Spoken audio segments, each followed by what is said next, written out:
Praise the lord. అంతా బాగున్నారని ప్రభుని నేను స్తుతిస్తున్నాను. ప్రార్థన చేసుకుందాం. పరిశుద్ధుడానికి స్తోత్రాలు. ఈ బిడ్డలను దీవించండి. ఉదయకాలపు దీవెనలు నిండుగా మెండుగా దయచేయండి. నీ వాక్యానికి లోబడి బిడ్డలుగా చేయండి. నన్ను యోగ్యునిగా చేసి వాడుకోండి. యేసు నామములో ప్రార్థిస్తున్నాను తండ్రి, ఆమెన్. మీ అందరికీ ప్రభునామములో శుభం తెలియజేస్తున్నాను.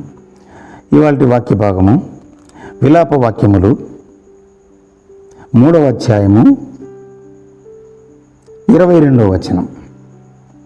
యెహోవా కృపగలవాడు, ఆయన వాత్సల్యత ఎడతెగక నిలుచున్నది కనుక మనము నిర్మూలము కాకున్నాము. అనుదినము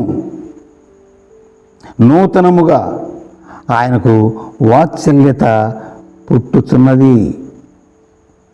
నీవు ఎంతైనా నమ్మదగిన వాడవు. చూసారా అండి ఈ వాక్యం? మనమంటే దేవునికి ఎంత ఇష్టమో. మనల్నట ఆయన వాత్సల్యతతో మనల్ని ఎంతగానో దగ్గరికి తీసుకున్నాడు. అంతేకాదు, మనము సజీవులుగా ఉండడానికి సహాయం చేస్తున్నాడు. అనేకులు నిర్మూలమైపోయి ఉన్నారు, ఈ లోకంలో లేరు, తమ జీవితాన్ని ముగింపు పలికారు. కానీ మనమైతే జీవించి ఉండడానికి గల కారణం ఏంటి?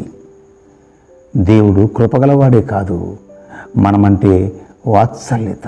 అనుదినము నూతనముగా ఆయనకు వాత్సల్యత పుట్టుచున్నది.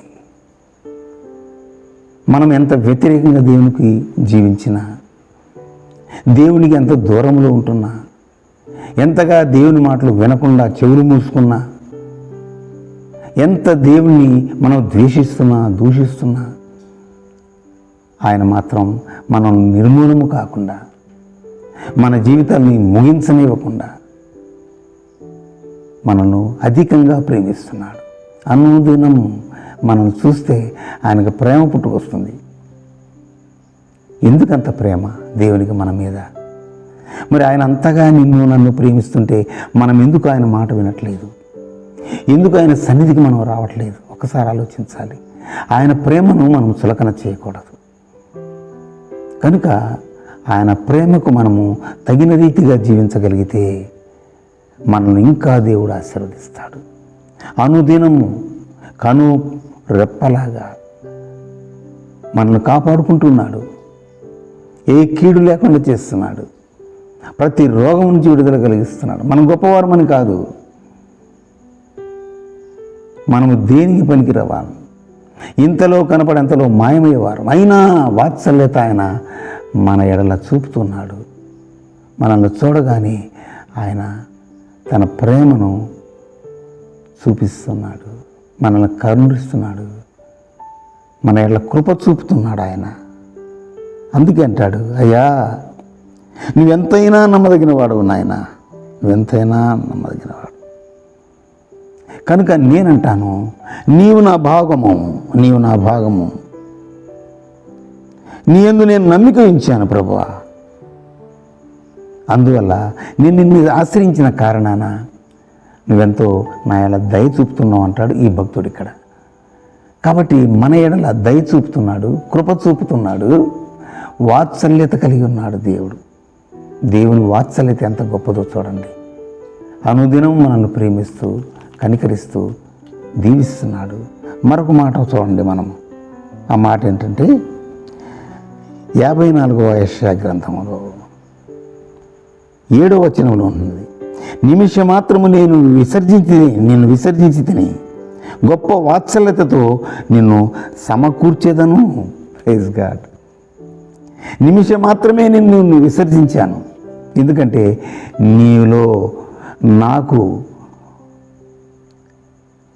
నచ్చని ఉన్నాయి, అందుకోసం నేను విసర్జిస్తున్నాను. అయినా మరలా నాకు వాత్సల్యం పుడుతుంది మీ ఎడల. అందుకోసం నేనేం చేస్తున్నా అంటే నిన్ను దగ్గరికి చేర్చుకున్నాను. నిత్యమైన కృపతో నీకు వాత్సల్యత చూపిస్తాను అని విమోచకుడైన దేవుడు నీతో నాతో మాట్లాడుతున్నాడు. ఈ ఉదయకాల సమయంలో ఆయన వాత్సల్యతకు నువ్వు కృతజ్ఞుడు కావాలి. ఆయన ప్రేమకు నీవు పాత్రుడవు కావాలి. అనుదినము నీ ఎడల నా ఎడల వాత్సల్యత చూపుతున్న దేవునికి మనం రుణపడి ఉన్నాం కనుక ఆ వాగ్దానం చేసిన దేవుడు ఎంతైనా నమ్మదగినవాడు. కాబట్టి ఆ దేవుని నమ్ముకొని మన జీవితాన్ని కొనసాగించుకుందాం. దేవుడే మన ఎడల తన వాత్సల్యతను అధికం చేసి మనల్ని కాపాడుకొని దీవించును గాక. ఆమేన్. పరిశుద్ధుడా, ఈ చిన్ని వాక్యాన్ని మీరు దీవించి నీ యొక్క వాత్సల్యత చేత ఈ బిడ్డలను ఆకర్షించి రక్షించుకొని దీవించమని, ఈ దినపు దీవెనలతో నింపమని యేసు నామములో ప్రార్థిస్తున్నాను తండ్రి. ఆమేన్. Praise the lord. God bless you all.